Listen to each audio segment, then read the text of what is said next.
여러분 안녕하셨습니까?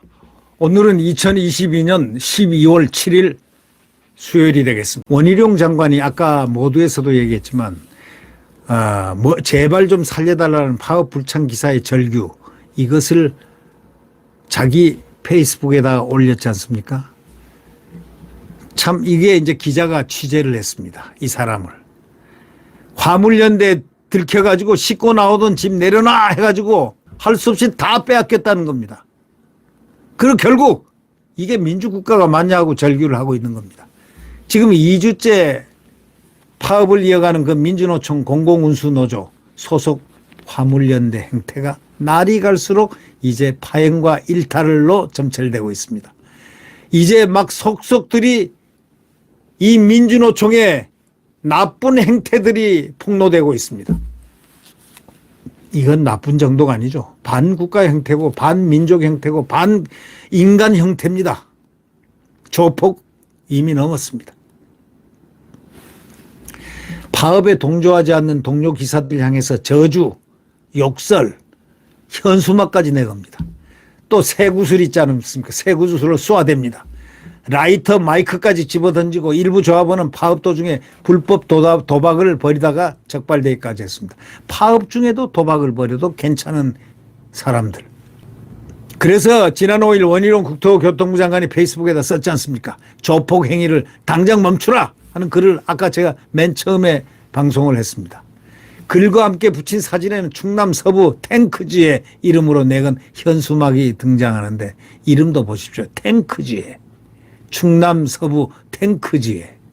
글귀는 뭐라고 썼냐? 지금 일하고 있는 의리 없는 개 XX들아, 오늘 길바닥에서 객사할 것이다. 어떻게 이런 걸 현수막에 답니까? 일하고 있는 사람들을 향해서 의리 없는 개 XX들아, 오늘 길바닥에서 객사할 것이다. 원장관 이것과 함께 비조합원 화물기사가 보낸 것으로 추정되는 문자 메시지도 같이 공유했지 않습니까? 장관님 제발 좀 살려주십시오. 절규입니다. 지난번 6월 파업 때도 너무 고생했고 손실이 막 됐습니다. 저희 차로 제품을 실어 나오다가 화물연대 들켜서 짐을 다시 내려놓고 왔습니다. 우리나라가 자유민주 국가가 맞는지요? 하고 호소하는 그런 내용. 이거 문자를 그대로 올렸습니다. 그러면서 또 다른 글에서는 마음만 먹으면 조직적 힘으로 세상을 멈출 수 있다는 어처구니없는 착각에 빠진 집단이 바로 민노총이라고 원장관은 지적했습니다. 또 한 화물연대 조합원이 비조합원 화물 차량을 향해서 쇠구슬을 쏘는 영상까지 올려대면서 참 잔인하다. 동료에게 쇠구슬을 쏘다니. 화물연대 밥그릇 지키기 위해서라면 동료의 생명 따위는 안중에도 없다. 이게 말이 되느냐 하고 통탄을 하기도 했습니다. 이걸 두고 정부가 시멘트 운송 분야 업무 개시 명령 내리고 법과 원칙에 따른 대응을 고수하면서 파업 동력이 점점 약해지니까 위기감을 느낀 이 파업 참가자들, 이 노조원들, 민노총원들이 내부 단속을 위해서 전보다 더 난폭하게 지금 반응하고 있다는 분석을 낼 수 있습니다. 그래서 한덕수 총리가 국무회의에서 화물연대 집단 운송 거부가 13일째 이어지고 민주노총의 총파업까지 가세하면서 민생과 산업 현장 어려움이 가중된다. 그래서 이걸 빌미로 행해지는 폭력과 불법 행위는 어떤 경우에도 용납될 수 없다. 정부는 막 불법에 타협하지 않고 법과 원칙대로 그냥 단호하게 대처하겠다. 이게 이제 딱 윤석열 정부의 이 프레임이 딱 섰습니다. 그래서 경찰에 따르면 기준 화물연대 파업과 관련한 불법행위 28건에 대해서 수사하고 있고 45명을 붙잡았습니다. 조사하고 있습니다. 대부분의 일부 강성조합원들이 파업 불참자와 업무에 복귀하려는 차주들의 운송을 방해했거나 협박성 문자 메시지를 보낸 내용들입니다. 민주노총 본부를 빨리 신속하게 이제 없애야 될 것입니다. 그 작업이 지금 시작이 되고 있다는 것을 저는 느끼고 있습니다. 우리 국민들의 힘을, 그래서 대통령에게 모든 에너지를 쏟아줘야 됩니다. 그렇지 않으면 이 떼법, 이번 기회에 화물연대 떼법뿐만 아니라 조폭적 행태도 뿌리를 뽑을 수가 없습니다. 이걸 뽑아내야 됩니다. 정부 관계자는 업무 개시 명령 후에 운송 업무에 참여하려는 화물차주들이 참 많은데 이들이 가장 걱정하는 게 이 소위 말해서 민노총 화물연대 불법 폭력 행위라는 겁니다. 이번만큼은 정부가 불법 행위자를 끝까지 추적해서 아주 강력한 처벌을 하겠다는 의지가 어느 때보다 강하고 또 법과 원칙대로 하겠다는 대통령 의지가 강하기 때문에 이제는 괜찮아질 것이다 라는 전망을 저는 내놓습니다. 일부 화물연대 조합원이 파업 현장에서도 도박판을 벌이다 적발되기도 했지 않습니까? 어저께 신문에 크게 났죠. TV에도 났죠. 경찰은 지난 5일 전북 군산시 한 부두에서 설치된 그 화물연대 천막 안에서 훌라 도박을 한 10명을 붙잡아 조사했습니다. 아니, 지금 도박할 때입니까? 민노총이 도박할 때입니까? 그렇게 한가롭습니까? 조합원들은 1,000만 원대 도박을 하고 있었다는 겁니다. 이런 신고를 받고 판돈 111만 원을 압수한 걸로 전해졌습니다. 민주노총의 한미동맹 파기라든가 국가보안법 폐기 등 노동운동과 상관없는 주장을 지금 지속하는 것 바로 반국가 단체라는 겁니다.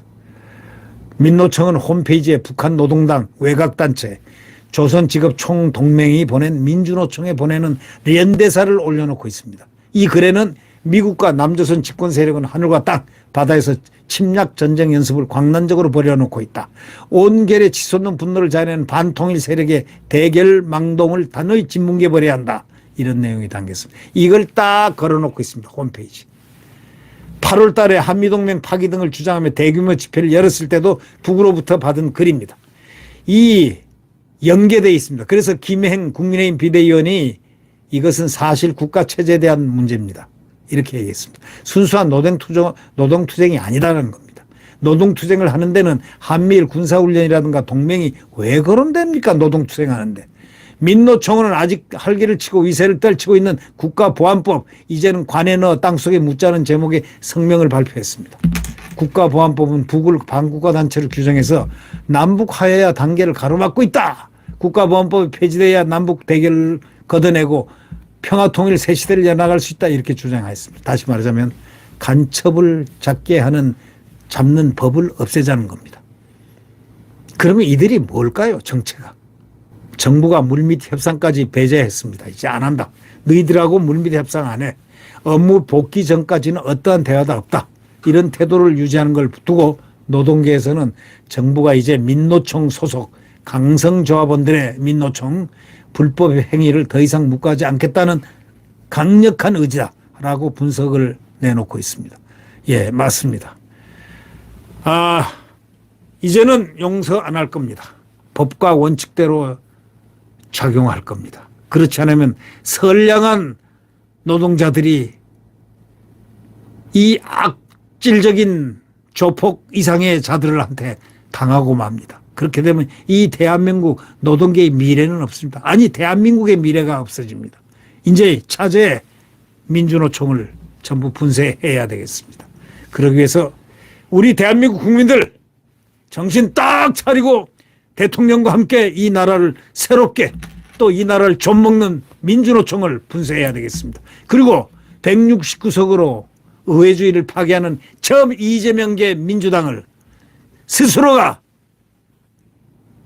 해산을 함으로써 의회주의를 회복시키는 비상대권을 발동을 해서라도 국회를 해산시켜야 된다. 의회 구테타 세력을 제거해야 된다. 이런 것이 저의 생각입니다.